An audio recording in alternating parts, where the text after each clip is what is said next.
acaba de llegar hace 2 minutos. Eh, Así que estamos, ok. Bueno, voy a proceder a contarles un poco de qué va mi presentación. Sí, creo que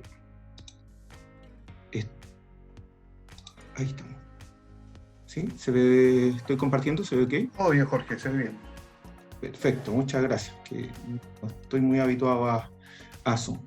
Bueno, les comento un poquitito. La idea es presentar un poco, traté de ver cómo organizaba, ¿me entienden?, las distintas áreas líneas de investigación que he estado desarrollando ya hace algún tiempo. Y en ese sentido, ¿cierto? Quiero partir por una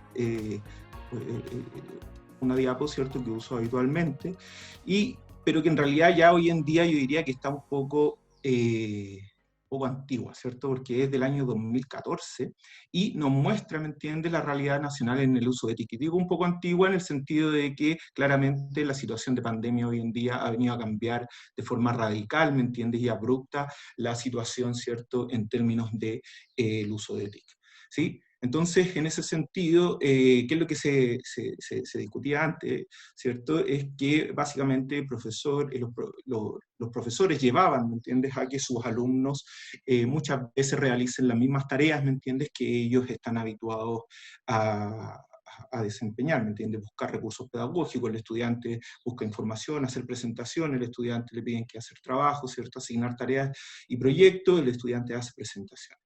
Entonces, en ese sentido, un marco que ya viene hace algunos años, ¿me entiendes?, es el marco propuesto por Mishra y Kohler en el año 2006, que se conoce, ¿cierto?, con el nombre de TPACK, ¿ya?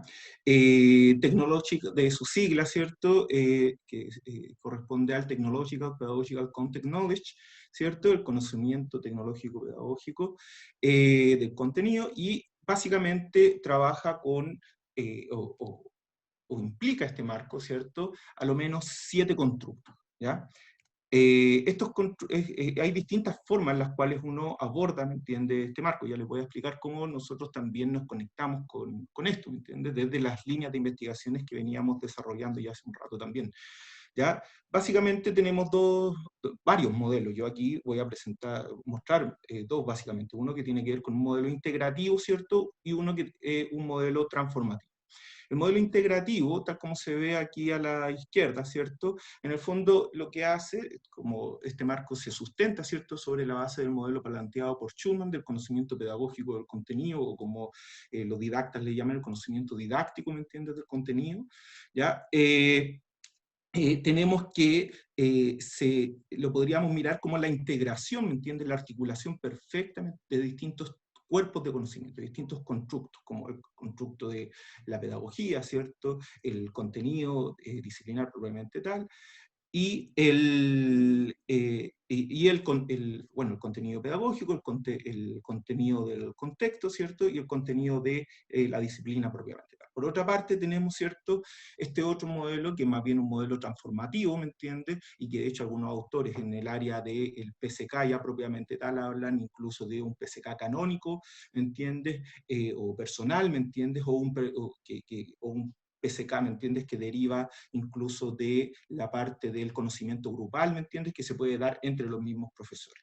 De ahí también podemos conectarlo, ¿me entiendes?, con el conocimiento tecnológico cuando entendemos el TPACK como una extensión, ¿me entiendes?, del modelo PSK, ¿ya? Entonces uno podría pensar de que estos marcos que están planteados aquí, o este modelo transformativo, integrativo, que está marcado de la lógica de lo que plantea Schulman, ¿cierto?, uno podría decir, bueno, la extensión natural, ¿me entiendes?, dado que, según plantean sus autores también, ¿cierto?, Mishra y Kohler, aplicarían, ¿me entiendes?, también al TPACK, ¿sí? Entonces, en ese sentido, hay varios modelos, ¿ya?, varias propuestas. Una de las que hemos estado trabajando nosotros tiene que ver con lo propuesto por Gimoyanis, ya en el 2010, entonces ustedes verán que no tienen mucho tiempo tampoco estos marcos. Hay una gran discusión respecto de ponerse de acuerdo, no lo mencioné antes, ¿me entiende? En función de cuáles son los elementos constitutivos, ¿me entiendes?, del constructo, cuáles son los elementos constitutivos de DIPAC, cuáles son los... Y eso también deriva porque hay también una gran discusión respecto de el marco de PSK también propuesto por el Schumann. Entonces, obviamente que también se extiende, ¿me entiendes?, eso a el tema de TIPAC. Una propuesta orientada al área de las ciencias, ¿cierto?, la de Gimoyanis en el 2010, donde él plantea el Technological Pedagogical Science Knowledge, donde lo que hace es tratar de diferenciar o ahondar un poquitito más respecto de cuáles son estos elementos, ¿me entiendes?, pero en el área del conocimiento de las ciencias propiamente tal. ¿Existen diferencias? ¿No existen diferencias? ¿Me entiendes? Y en función de eso, él hace una propuesta que a nosotros en realidad nos deja pensando, ¿me entiendes?, respecto de cuáles son estas tecnologías, ¿me entiendes? O sea, en ciencia tenemos tecnologías que son propias, ¿me entiendes?, del área de las ciencias, y la verdad es que nos encontramos con que la respuesta es clara y categórica, ¿cierto? El avance científico, tecnológico, ¿cierto?, es tremendamente acelerado, tremendamente rápido. Y una de las áreas que ha estado que tiende a articular, ¿me entiende?, todos estos aspectos, hoy en día, ¿cierto?, ha tomado cada vez más corpus y se conoce como el computational science, o las ciencias computacionales. Y lo diferencio ahí del computer science, que corresponde a la computación, porque esto está más orientado a la computación científica, el otro está más orientado al tema del lenguaje de programación, el computer science. Y que dicho sea paso, es parte, ¿me entiendes?, del computational science. Entonces nos encontramos con que en general todas las ciencias, ¿cierto?, incluso desde una perspectiva absolutamente interdisciplinaria, ¿cierto?, la química, la biología, la microbiología, la nanotecnología, la nutrición, ¿cierto?, la farmacología, diseño de drogas, etc. Y si ahondamos un poquitito más, nos vamos a otras áreas, nos encontramos con que existen muchas disciplinas, ¿me entiendes?, que usan las herramientas, ¿me entiendes?, de la computación científica en su desarrollo. Es así como si hacemos una búsqueda simple, ¿me entiendes?, en Wikipedia, nos encontramos, tal como ahí plantea la definición, que la computación científica o ciencia computacional es el campo relacionado con la construcción de modelos matemáticos y técnicas numéricas para resolver problemas científicos. Estos problemas científicos están en distintas áreas, están en el área de la ciencia social, en el área de la ingeniería, ¿me entienden?, en el área de las ciencias básicas, las ciencias médicas, etc.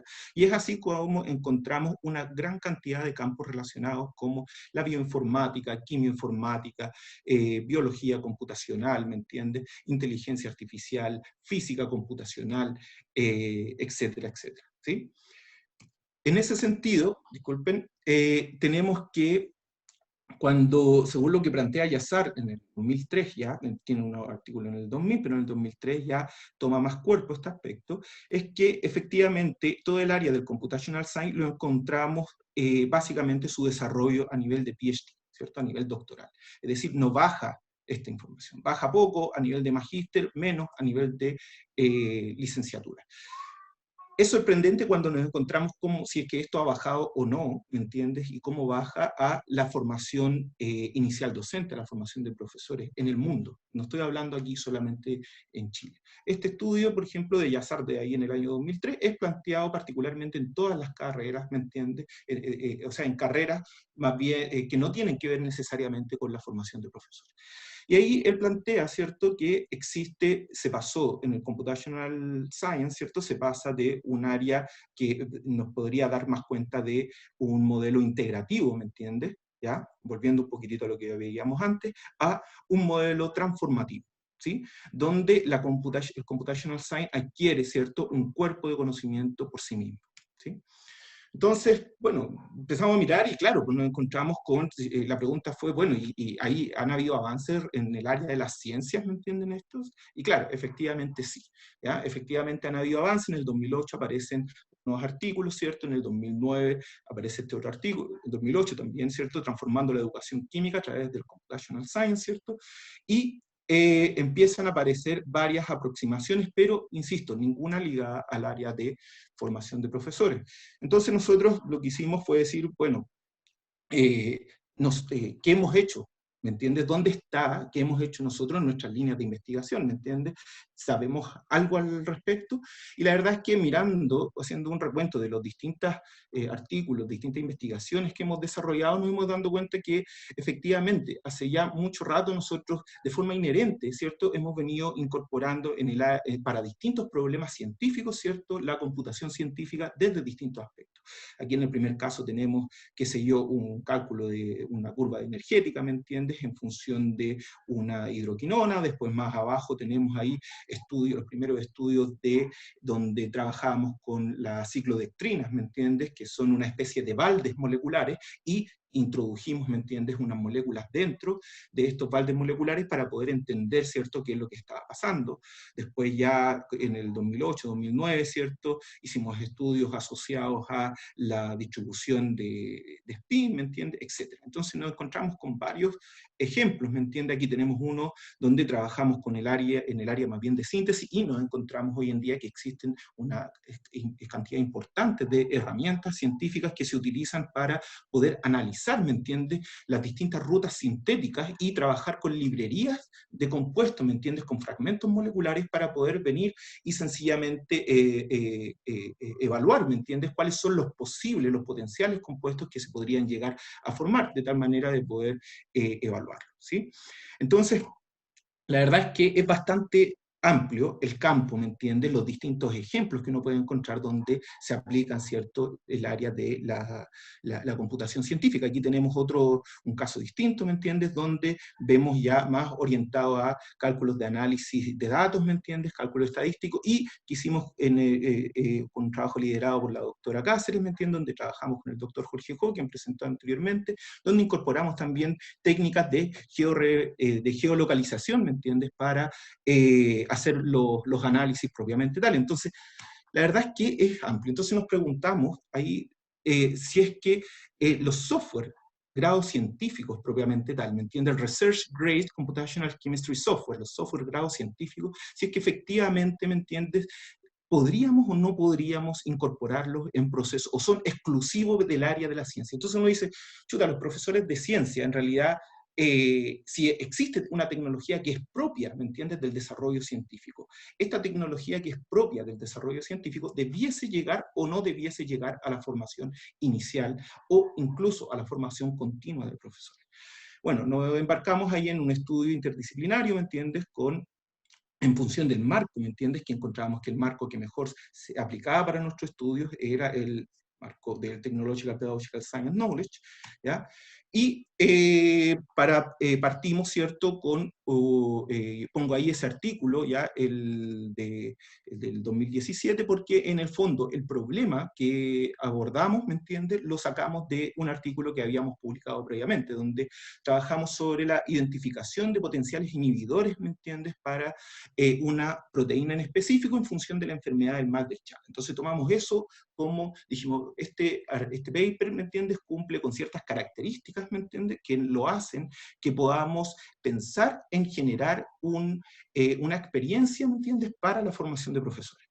Y así es como llegamos después a este otro artículo que lo publicamos este año, ¿cierto?, que le pusimos Developing Technological Pedagogical Science Knowledge, ¿cierto?, a través de la química computacional educativa. Y ahí bautizamos, la verdad es que el término, lo acuñamos. ¿Por qué? Porque en el fondo nosotros lo que estamos proponiendo, lo que estamos hablando, no estamos hablando en educar en química computacional. No queremos enseñar química computacional, sino es que no queremos enseñar ciencias computacionales, sino lo que estamos planteando, ¿cierto?, es posible utilizar las herramientas del computational science, ¿me entiendes?, ¿cierto?, de tal manera de aprender ciencia de una manera distinta. Estas tecnologías, ¿me entiendes?, llegan aparte o en realidad son parte del conocimiento propio de una determinada rama. ¿Es conocimiento propio del profesor de biología, la bioinformática? ¿Es conocimiento propio del profesor de química, la quimioinformática, la química computacional? Bueno, la verdad es que estamos ahí, hoy en día tenemos más preguntas que respuestas, esa es la verdad de las cosas, ¿cierto? Pero nos llama la atención, por ejemplo, nuestro artículo lo sacamos este año y ya tiene una cita, ¿cierto?, de unos alemanes que le pusieron aquí, que en el fondo yo aquí les traduje el abstract, que dice: los sensores en los teléfonos inteligentes, los videos explicativos, ¿cierto?, las aplicaciones de fórmulas en laboratorio virtuales enriquecen el aprendizaje en la experimentación de las ciencias naturales. Sin embargo, la digitalización de las clases de química no solo requieren dispositivos y software en la escuela, sino que también conceptos didácticos para la formación de profes. Y ahí es donde nosotros nos anclamos, ¿cierto? Y ponen esa fotito en el mismo artículo, lo cual es bastante alusivo a qué están pensando, creo yo. Acaba de salir publicado en octubre del 2020. Entonces, minuto, profesor Jorge. Eso nos llevó a, voy a tratar de ir rapidito, a plantear un marco, ¿me entiendes? O sea, no plantear un marco, sino que en realidad es redefinir algunos aspectos, ¿me entiendes? O dar nuestra interpretación, para no ser tan pretencioso, ¿cierto? Dar nuestra interpretación de algunos constructos, ¿me entiendes?, en función del marco de Technological Science Knowledge. Y bueno, ahí dejo un poquitito la interpretación que dimos nosotros, ¿me entiendes?, etcétera. Y finalmente continuamos, disculpen, que me había puesto la alarma